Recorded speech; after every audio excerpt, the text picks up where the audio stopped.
Nah, hari ini saudara, karena konteksnya adalah berdoa, saya ingin mengajak saudara belajar, ya, ini topikal, ya, tentang bagaimana kita mengalami doa yang berkuasa. Tentu kita semua ingin, saudara, ketika kita berdoa, kita mengalami apa yang disebut sebagai doa yang berkuasa. Tidak mungkin orang berdoa kemudian tidak ada jawaban. Tidak mungkin orang berdoa, tapi tidak ada terobosan-terobosan, tidak ada sesuatu yang dialami dalam hidupnya. Tentu setiap kita ketika berdoa, kita ingin mengalami kuasa dari doa. Yang setuju katakan amin. Itu sebabnya saudara, bagaimana kita belajar, ya, untuk mengalami terobosan-terobosan, jawaban-jawaban ketika kita berdoa. Yang pertama kita perlu mengerti bahwa apa sebenarnya itu doa. Saudara, doa itu saya definisikan adalah doa itu adalah berbicara kepada Tuhan, bukan hanya sekedar berpikir tentang Tuhan. Ada banyak orang ketika dia berdoa itu sedang memikirkan Tuhan. Itu baik. Tapi yang saya maksud saudara, ketika saudara berdoa, bukan hanya sekedar berpikir kepada Tuhan, bukan hanya sekedar tertuju kepada Tuhan, tapi doa itu lebih kepada berbicara kepada Tuhan. Yang katakan kanan kiri depan belakang, doa itu berbicara kepada Tuhan.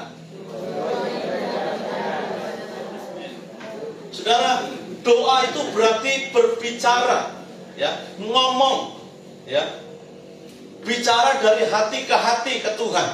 Itu sebabnya doa itu tidak bisa direkayasa. Ada orang yang berdoa itu bahasanya ditata sedemikian rupa, diatur, jangan sampai nanti kurang bagus. Saudara, doa itu bukan hanya penting di hadapan manusia, bukan. Kadang ada orang yang berdoa bagaimana supaya menyenangkan hati orang-orang yang mendengar. Itu keliru, saudara. Kenapa? Karena doa itu berbicara tentang saya ngomong kepada Tuhan. Ngomong sama Tuhan itu berarti melibatkan apa yang saya pikirkan, apa yang saya rasakan. Tapi lebih banyak hari ini ketika orang berdoa, lebih banyak apa yang dia pikirkan, bukan berbicara tentang apa yang dia rasakan. Nah, itu sebabnya doa itu harus meliputi apa yang saya rasakan. Amin. Jadi ketika saudara berdoa, apa yang sebenarnya saudara rasakan? Ketika mungkin saudara rasa lagi beban berat, itu sudah sampaikan ke Tuhan. Jangan bicara yang tak karuan. Kelihatan tata bahasanya diperbaiki, bagus luar biasa, supaya terdengar, oh elok. Dia ini loh, boleh kalau suruh doa syafaat. Kenapa? Bahasanya dari A sampai Z, dari awal sampai akhir tidak ada yang salah. Bukan itu. Apalagi kalau ada pejabat, wah ini boleh, cocok ini. Suruh apa? Doa waktu pelantikan, doa waktu ucapan syukur. Saudara, bukan itu. Doa itu berbicara tentang apa yang saya pikirkan, apa yang saya rasakan. Bicara sama Tuhan. Nah, itu sebabnya ini penting, ya. Nah, saya akan bagikan cepat saja, ya. Pertama, saudara, saya mau bagikan model doa. Yang pertama adalah doa dengan suara keras. Ada di Alkitab, ya, berkata kalau kamu berdoa, kamu masuk kamarmu, ya kan? Tempat yang bersembunyi di situ. Kenapa? Karena Allah di surga berdoa dengan suara keras itu dapat membuat jadi satu langkah iman. Ketika kita mendoakan sesuatu dengan suara yang keras, itu kita sedang mempraktekkan bahwa kamu harus bergerak, kamu harus bertindak, kamu harus mempercayai apa yang kamu doakan. Bahkan orang lain pun bisa bergerak. Itu sebabnya kita perlu mempraktekkan. Memang Tuhan tahu apa yang kita pada. Mereka menangis, mereka merata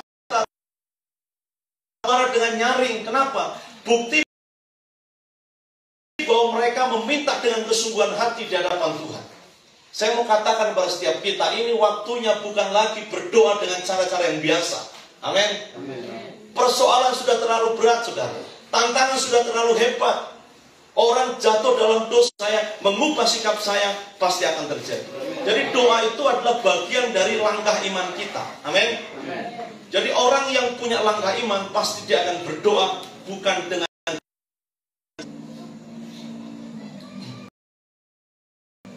Nah, itu sebabnya ini penting, saudara. Saya mau bagikan 8 langkah, tapi saya ambil hanya 3 saja, 3 atau 4 saja. Nanti terlalu banyak. Yang pertama adalah, ya, doa itu berkuasa. Saya percaya itu saudara. Karena dalam Yakobus 5, doa orang benar bila yakin. Ya. Jadi ada satu kata di situ, yakin. Yang kedua adalah harus jadi orang yang benar. Jadi keyakinan dalam doa itu penting. Kemudian menjadi orang yang benar itu juga penting. Supaya apa? Kita mengalami besarnya kuasa dari doa. Nah itu sebabnya ada beberapa hal saudara. Bagaimana setiap kita mengalami doa yang berkuasa. Yang pertama adalah ini. Wih, terlalu cepat. Kita baca sama-sama ya, yang merah dan putih ini. 1, 3. Amin. Oh, mungkin bingung, buang sampah apa ini Pak Gembala? Apakah sampah yang di belakang gereja? Bukan. Apakah sampah di pinggir-pinggir rumah? Bukan. Tapi saya mau katakan saudara bahwa pikiran kita itu adalah medan peperangan. Hati kita itu juga sama saudara. Kita harus berani memutuskan untuk membuang sampah-sampah dalam hidup. Saya mau katakan begini saudara. Ya. Kita lihat ya. Ini. Pertama, ini ada anak-anak ya. Mungkin kita pernah berbohong, ya, kita pernah terlibat mencuri dan lain sebagainya. Kita mungkin melawan sama orang tua, ya. Itu harus dibuang. Kenapa? Tidak boleh mengkotori hidup kita. Amin. Nah, saudara, ini penting, ya. Mungkin kita pernah berdusta, kita berbohong, kita melakukan tindakan-tindakan yang tidak berkenan di hadapan Tuhan. Semua itu adalah sampah. Seringkali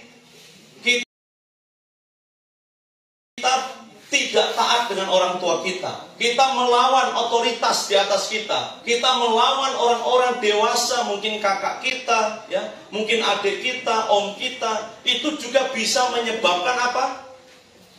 Kotoran-kotoran Tuhan. Tapi juga ini, seringkali kita menyakiti hati orang lain, atau orang lain menyakiti kita, sakit hati.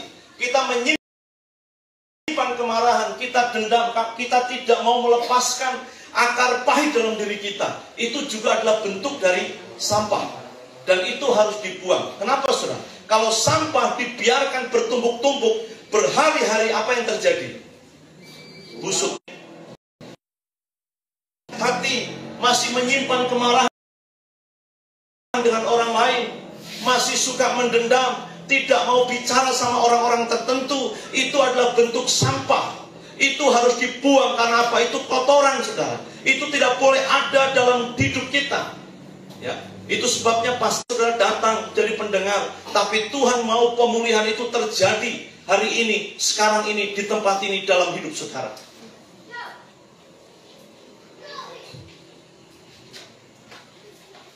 Yang kedua, ya.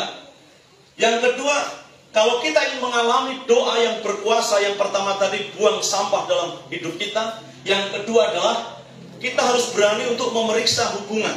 Artinya apa saudara? Hubungan dengan Tuhan dan juga hubungan dengan sesama. Kita harus berani memeriksa, mengevaluasi. Seperti Daud, dia selalu bertanya kepada Tuhan, Tuhan ujilah aku, Tuhan selidikilah hatiku. Itulah yang dilakukan oleh Raja, pemimpin hebat, tapi setiap hari dia selalu datang di hadapan Tuhan. Dia selalu membangun mezbah syukur di hadapan Tuhan. Dia selalu minta supaya Tuhan mengoreksi hidupnya. Mungkin ada hal yang tidak menyenangkan hati Tuhan, dia selalu datang kepada Tuhan saudara. Dan itu hubungan kita. Amin. Mungkin kita dekat tapi tidak. Ada orang yang seperti itu saudara. Dekat. Kita harus menjadikan Tuhan nomor satu dalam hidup kita. Bangun tidur, berdoa, kemudian apa? Baca firman Tuhan. Itu penting. Anak-anak harus utamakan Tuhan. Kalau engkau utamakan Tuhan, pasti Tuhan akan memberkati hidupmu. Amin. Amin. Nah, itu sebabnya cari Tuhan. Selagi masih muda, masih punya semangat, punya gairah, jadikan Tuhan nomor satu dalam hidup kita. Jadi kita harus periksa kehidupan kita. Hubungan saya dengan Tuhan bagaimana? Apakah saya sudah mengasihi Tuhan? Saya sudah memberikan waktu? Bahkan juga apakah saya sudah percaya penuh kepada Tuhan? Saudara, Tuhan mau kita belajar untuk percaya penuh kepada Dia.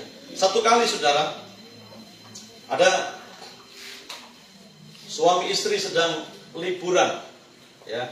Saya katakan liburannya ke itu ya, Danelov. Mereka lagi liburan ke sana, naik mobil rame-rame saudara, karena pulangnya terlalu larut malam dan itu gelap sekali. Ini ada contoh ya, kejadian sebenarnya bukan di Danelov. Nanti jangan sampai nanti cari di sana tidak ketemu. Ya. Pulang sudah terlalu malam sudah, tiba-tiba terjadi insiden mobil yang ditumpangi itu masuk ke parit di jalan-jalan sepanjang situ. Kemudian karena sudah mulai gelap, cahaya juga tidak ada, listrik juga tidak ada. Jadi dia lompat saudara, lompat. Kemudian suaminya itu memegang di bawah-bawah jalan itu ada kayak pohon-pohon gitu. Dia pegang di situ. Kemudian dia terus bertahan di situ sambil berteriak-teriak, minta tolong teman-temannya yang ada, tolong, tolong, tolong. Tapi tidak ada yang dengar. Kemudian istrinya sadar, kamu turun sudah, ngapain kamu tolong-tolong di situ? Tapi ini saya sedang berpegangan. Ini kalau saya lepas pegangan ini, saya pasti akan mati nih, karena di bawah ini dalam sekali. Tidak apa-apa, kamu turun saja, tidak akan mati. Tidak, tolong saya itu cari bantuan, telepon siapakah. Saya tidak bisa lepaskan pegangan ini. Kamu percaya saya ini istrimu, kamu turun saja, tidak akan mati di situ. Tidak, ini sudah gelap, pokoknya saya akan bertahan, kamu cari bantuan. Saudara, 1 jam, 2 jam, sampai 3 jam dia sudah lelah. Istrinya sudah bilang, kamu turun saja, kamu lompat tidak akan mati. Tidak, saya tidak bisa, kalau saya turun, saya lompat nanti saya akan mati. Kemudian saudara, apa yang terjadi? Istrinya bilang, kamu buka mata sudah, kamu lihat di bawah. Apa yang ada di bawah itu? Itu hanya jaraknya cuma 1 meter saja. Kamu lompat juga tidak akan mati. Saudara, apa yang terjadi? Suaminya tidak percaya sama istrinya. 3 jam sudah dia bergelantungan kayak monyet di situ. Kenapa? Padahal dari tadi dia bisa lompat selamat, tapi dia tidak mau. Kenapa? Karena mata terus terpejam, dia tidak percaya istrinya. Saudara, Tuhan mau kita percaya penuh kepada Tuhan. Jangan saudaranya berdoa tapi seperti orang bergelantungan, kebimbangan terjadi, tidak percaya penuh kepada Tuhan. Saudara berdoa tapi tidak menyerahkan semuanya kepada Tuhan. Ada banyak orang berdoa tapi tidak percaya kepada Tuhan. Dia masih bimbang, dia masih tidak mau mengampuni, tidak mau mengasihi. Itu namanya khawatir. Ya, kekhawatiranmu itu lebih besar daripada kepercayaanmu kepada Tuhan. Nah, itu sebabnya ini penting. Ya, periksa hubungan kita dengan Tuhan. Harus belajar percaya penuh kepada Tuhan. Nah, yang berikut adalah menyediakan waktu ya untuk baca firman, untuk bersaat teduh, untuk mengevaluasi hari-hari kita bersama dengan Tuhan dan orang lain. Ya, ini juga penting. Jadi kita perlu periksa hubungan kita baik dengan Tuhan maupun dengan sesama. Yang ketiga, bagaimana kita mengalami doa yang berkuasa. Yang pertama tadi apa? Buang sampah. Buang sampah dalam hidup. Ya, ada sakit hati, kepahitan, dosa apapun harus dibuang. Yang kedua, memeriksa hubungan kita dengan Tuhan dan sesama. Apakah ada orang yang saya sakiti, ataukah saya disakiti orang lain dan saya kecewa, menjadi frustasi, menjadi tawar hati. Yang ketiga adalah kita baca sama-sama. 1, 2, 3. Pujian. Saudara, ini penting. Ya. Kemarin kita sudah belajar pelajaran pertama dan kedua, bagaimana gereja menjadi sehat dan bertumbuh. Masih ingat? Hadirat Tuhan yang memberdayakan. Yang kedua adalah penyembahan yang meninggikan Tuhan. Saudara, dalam beberapa buku yang saya baca bagaimana gereja bisa mengalami pertumbuhan, 2 hal itu penting. Dalam ibadah, antusias, gairah, semangat dalam memuji, menyembah Tuhan itu perlu ada. Tidak loyo-loyo, tapi ada gairah sudah ketika memuji Tuhan. Ada semangat ketika memuji Tuhan. Bahkan dia belajar untuk apa? Menyembah Tuhan. Menyembah Tuhan dengan cara bagaimana? Kita mengakui bahwa tidak ada yang lain. Hanya Tuhan yang sanggup menolong kita. Kita mengakui pribadinya bahwa dia adalah penolong. Itu sebabnya ketika pujian dinaikkan, belajar untuk mengakui kehebatan Tuhan, mengakui sifat-sifat Tuhan, menyembah dia. Berarti saya memilih untuk mempercayai dia sepenuhnya. Saudara, pujian dan penyembahan itu penting. Harus menjadi gaya hidup orang-orang Kristen. Ya, ketika kita berdoa, ya, dimanapun itu saudara, dasari dengan pujian dan penyembahan. Kita memuji dari kedalaman hati kita, dengan kesungguhan kita. Harus kita robah gaya ibadah kita selama ini sudah yang kaku, yang slow-slow, yang seperti tidak ada gairah. Inilah yang harus kita lakukan. Kenapa? Karena kita percaya Allah bekerja, Allah bertata di atas pujian-pujian umatnya. Amin. Alkitab katakan begitu. Allah bertata di atas puji-pujian. Saya pikir Allah akan bertata di atas apakah? Tapi Alkitab kasih tahu kita, Allah itu bertata di atas puji-pujian umatnya. Itu sebabnya dalam Alkitab jangan heran kalau saudara akan ketemu seorang pemazmur hebat. Siapa namanya? Daud. Dia memuji Tuhan luar biasa. Sampai ketika istrinya pernah berkata, Daud, kamu seperti orang gila saja. Masa kamu raja, kamu hidup seperti itu, kamu puji-puji Tuhan seperti itu. Oh, tidak pusing dia. Kenapa saudara? Karena cintanya kepada Tuhan, karena kasihnya kepada Tuhan, dia rela memuji Tuhan. Saudara, ini yang perlu kita miliki sebagai anak-anak Tuhan. Gaya hidup memuji, gaya hidup menyembah kepada Tuhan, meninggikan Tuhan, memasyurkan Tuhan. Ya, itu penting saudara. Harus jadikan itu sebagai gaya hidup pribadi kita. Ketika kita berdoa, dasari dengan pujian dan penyembahan. Saya mau tanya, musuh kita siapa? Iblis senang nggak kalau ada puji-pujian? Oh, dia tidak senang, saudara. Dia akan kerja keras supaya gereja tidak ada puji-pujian. Gereja yang ada apa? Kau saling kritik sudah. Kau saling menilai sudah. Kau pecah sudah di situ. Kamu konflik sudah di situ. Itu yang sedang dikerjakan iblis. Iblis tidak senang umat-umat Tuhan meninggikan Tuhan. Alkitab katakan ketika Yesus ditinggikan, maka dia akan menarik semua orang datang kepada dia. Dalam Yohanes. Saudara, tinggikan Tuhan dengan puji-pujian. Kita tahu bahwa musuh pasti tidak suka. Ya, iblis pasti tidak senang. Tapi kita harus membangun kehidupan berjemaat kita dengan puji-pujian. Ya. Itu sebabnya saudara, kita bentuk tim worship. Kenapa? Supaya dia memimpin ibadah dengan baik, dipersiapkan dengan baik, tidak asal-asalan, tapi kehidupannya benar, supaya dia bisa memimpin setiap umat untuk menyembah kepada Tuhan. Ya. Gaya ibadah kita harus diperbaiki. Sikap hati kita ketika kita datang kepada Tuhan, memuji Tuhan harus diperbaiki. Kenapa? Karena puji-pujian itulah kekuatan kita, senjata peperangan kita. Ya. Saudara, ini harus menjadi perhatian kita. Ya. Kalau ingin mengalami doa yang berkuasa, hal ketiga ini penting. Apa? Pujian dan penyembahan. Ketika para rasul ditangkap, dimasukkan di penjara, mereka bisa bebas dari penjara. Kenapa, saudara? Pujian. Ya. Itu sebabnya jangan remehkan puji-pujian. Ketika saudara memuji Tuhan, lakukan dengan kesungguhan hati, dengan sikap hati yang benar. Kalau saudara ingin mengangkat tangan, silakan angkat tangan, karena itu ekspresi. Alkitab juga ada. Ya. Kalau saudara mau lompat, silakan.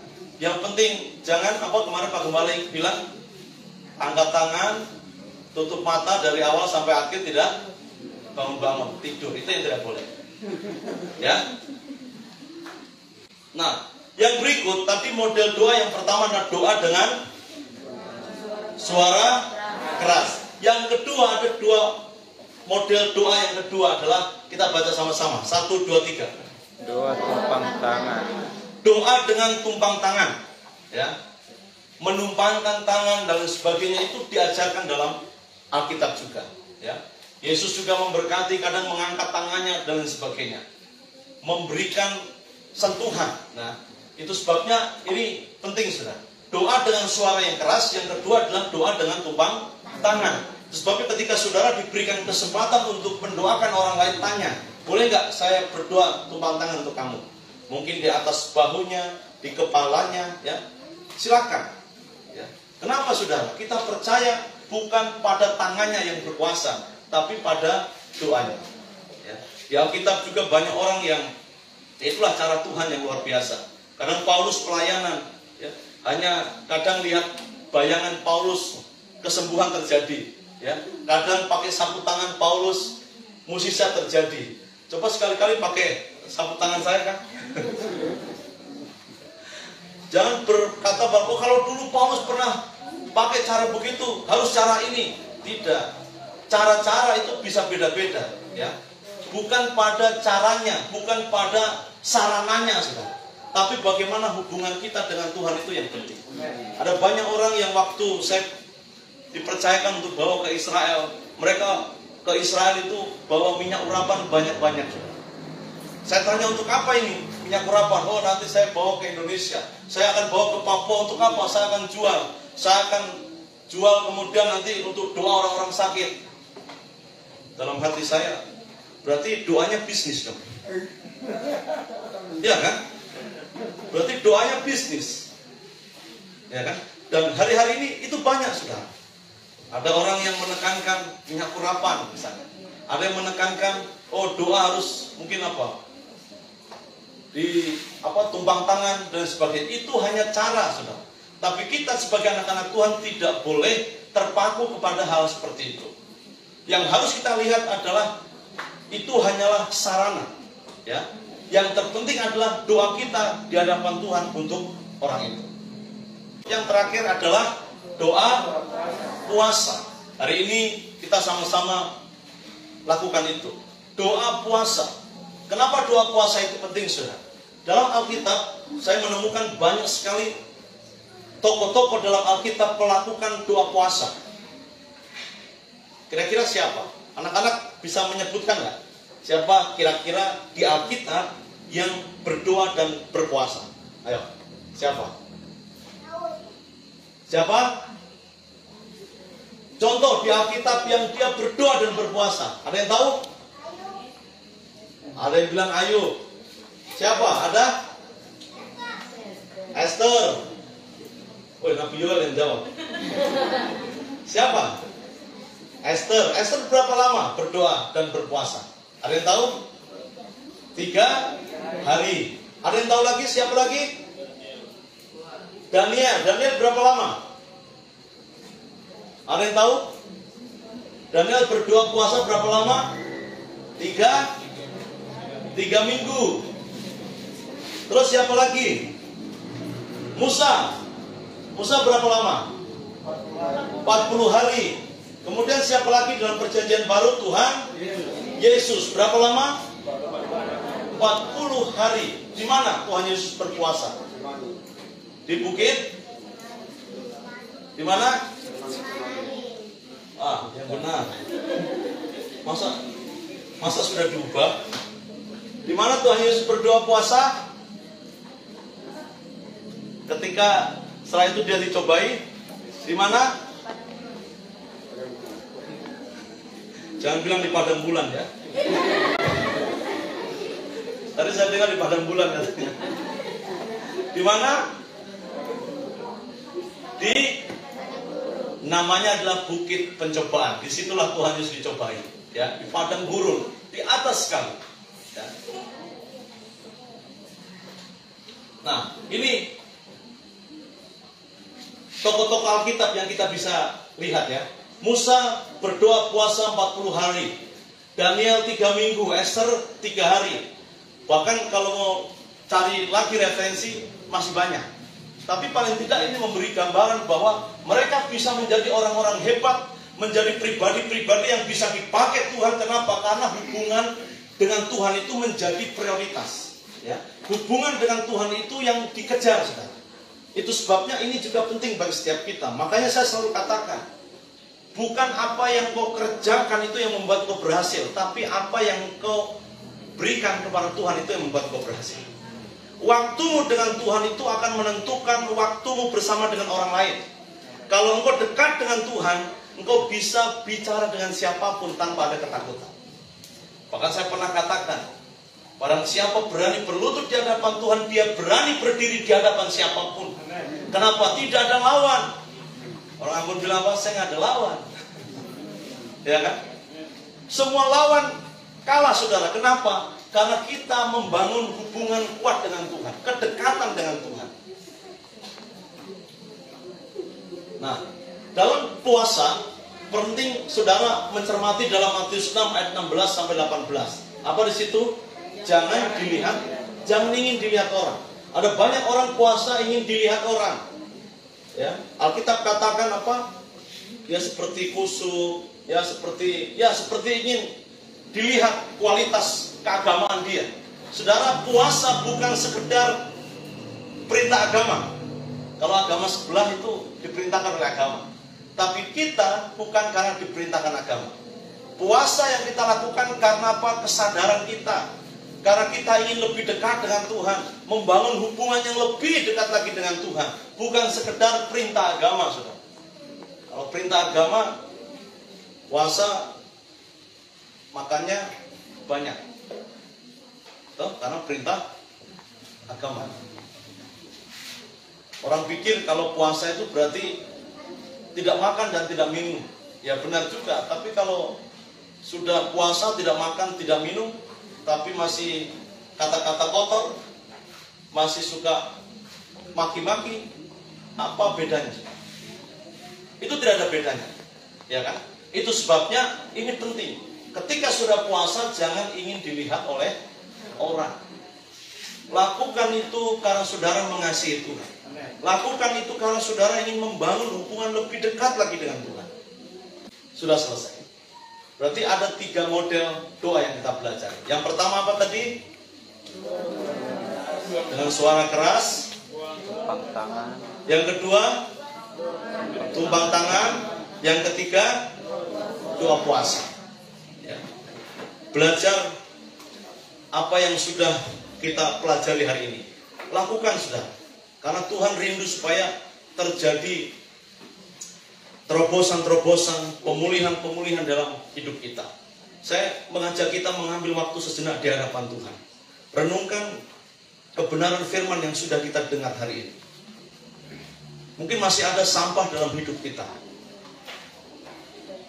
Pikiran-pikiran yang tidak kudus, yang tidak berkenan di hadapan Tuhan. Mungkin masih ada sakit hati, sulit untuk mengampuni. Mari saudara datang di hadapan Tuhan hari ini. Tuhan, aku minta ampun. Aku ingin membuang semua sampah-sampah itu.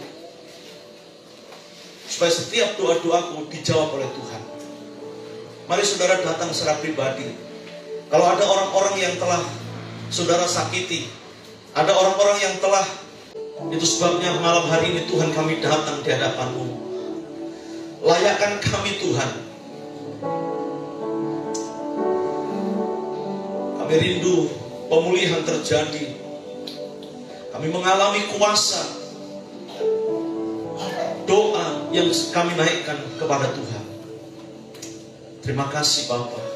Terima kasih. Mari saudara berdiam diri sejenak di hadapan Tuhan malam hari ini. Rasakan bahwa Tuhan hadir di tempat ini. Dia ingin memulihkan setiap kita. Dia ingin menolong setiap kita. Dia ingin menjawab setiap pergumulanmu. Terima kasih. Terima kasih. Terima kasih. Mari Roh Kudus bekerjalah di pikiran dan di hati kami. Kami rindu Tuhan memulihkan setiap kami. Firman-Mu kebenaran bagi kami Tuhan. Kami tidak mau ditawan dengan kedagingan. Kami tidak mau dikalahkan dengan dosa. Tapi kami ingin menang bersama dengan Yesus. Terima Terima kasih Yesus, terima kasih. Selidiki aku, lihat hatiku, apakah ku sungguh mengasihimu, Yesus, Kau yang Maha Tahu dan menilai hidupku, tak ada yang tersembunyi bagimu. Lebih lagi, angkat pujian ini. Lihat hati kami Tuhan. Terima kasih Tuhan. Sungguh mengasihimu, Yesus, Kau yang Maha Tahu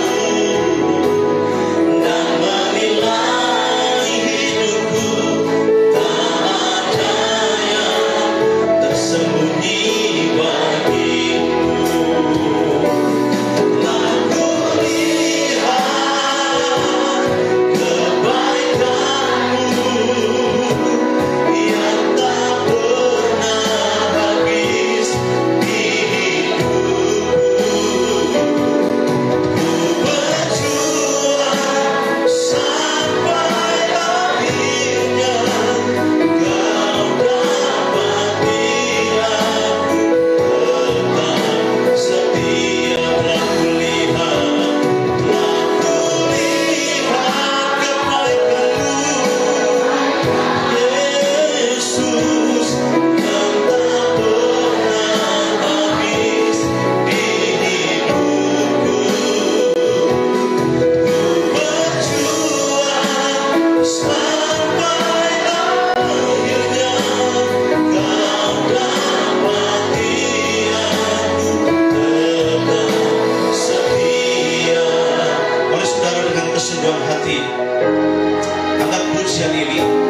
Mari angkat tangan saudara, arahkan hatimu, arahkan pikiranmu tertuju kepada Tuhan. Terima kasih Tuhan, Kau lawan kami dengan firman-Mu. Nyatakan kuasa-Mu, nyatakan kuasa-Mu, nyatakan mukjizat-Mu Tuhan. Sekali lagi lebih sungguh telah kulihat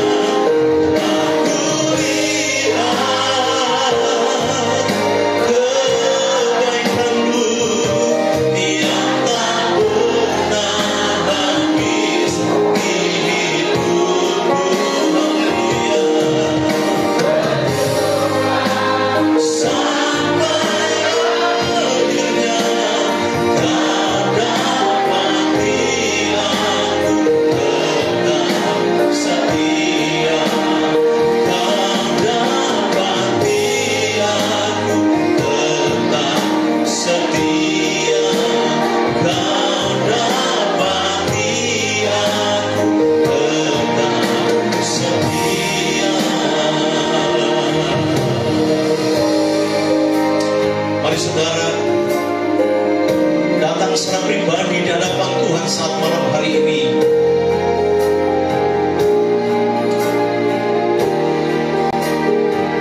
Kalau ada hal yang saudara ingin akui di hadapan Tuhan, mari saudara akui. Kalau ada hal yang saudara ingin bereskan di hadapan Tuhan, mungkin hubunganmu dengan Tuhan dan hubunganmu dengan sesama. Saudara, malam hari ini Tuhan rindu engkau mengakui semuanya itu di hadapan Tuhan. Engkau belajar terbuka di hadapan Tuhan, supaya Tuhan pulihkan hidupmu, supaya Tuhan maksimalkan potensimu. Tuhan berkenan memakai hidupmu lebih dan lebih lagi untuk hormat dan kemuliaan-Nya. Biarkan musik tetap memainkan pujian ini. Mari saudara, ambil waktu sejenak di hadapan Tuhan. Mungkin masih ada sampah-sampah dalam hidup yang belum saudara akui, yang belum saudara bereskan. Malam hari ini saudara bereskan itu di hadapan Tuhan. Biar Tuhan layakkan hidup kita Terima kasih Tuhan. Terima kasih Tuhan. Terima kasih. Mari Tuhan pelawat setiap kami. Kau jamah setiap kami.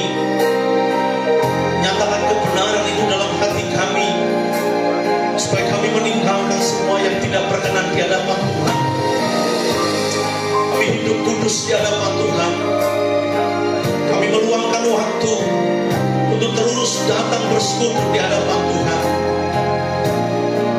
Mungkin ada di antara saudara yang terikat dengan pornografi. Saudara, malam hari ini Tuhan mau Kau menyerahkan semuanya itu ke dalam tangan Tuhan. Tuhan mau melepaskan engkau, saudara.